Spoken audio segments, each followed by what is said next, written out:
there's no substitute for really hard work. Knowledge really is power. And when you're given a case, if it's litigation, if it's drafting a contract, realize that contracts are nothing but checklists.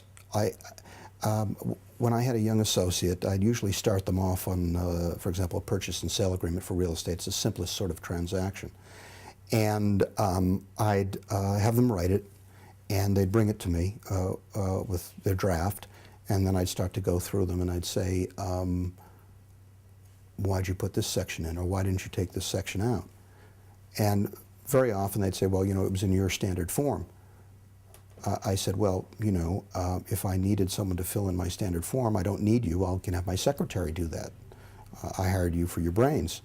It was just a little bit of a tough lesson, but you know, you give tough love, and then I explained to them at the end. Every first-year associate does this, so don't worry about it. But just don't do it again. Ask questions. Why did you put this in? What does this mean? Well, I don't understand this provision. Most lawyers like to teach, and take advantage if you're in a small or medium-sized firm or a large firm. Find a partner as a mentor and have him or her work with you. When a case is over, post-mortem it. Be a sponge. I have to tell you, I learned so much more, not only from doing that with the lawyer, but also try to expose yourself to the best there is. One of the benefits of being in a big case is usually they have really tough, good lawyers on the other side. And having had the tar beaten out of me by some of the finest lawyers in the country was very, very good for me. I wasn't happy about it at the time, of course, but you know, it steels you for dealing with the crucible, because in tough cases you have to have ice water running through your veins, and you have to be calm because it's natural to you, not because I have to stay calm. You need to focus on the means, not the ends. The courses that I took in law school were the courses with the best professors. They weren't necessarily the subjects that I wanted. The method will serve you well in whatever it is that you do. So focus, a pitcher can't throw strikes.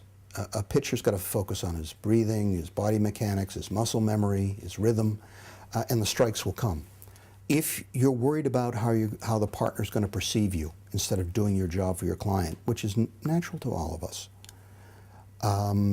you're going to have an inherent conflict of interest. How are you perceived?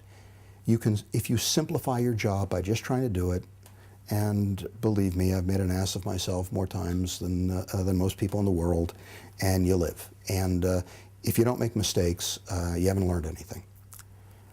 So you really need to discipline yourself on your focus. Use the scientific method. Try not to prejudice your research by the outcome that you want to achieve. Sometimes you have to give partners who tell you to research an area of the law the bad news. Although if you're stuck, come and talk to them about it before you spend hours writing a memorandum and find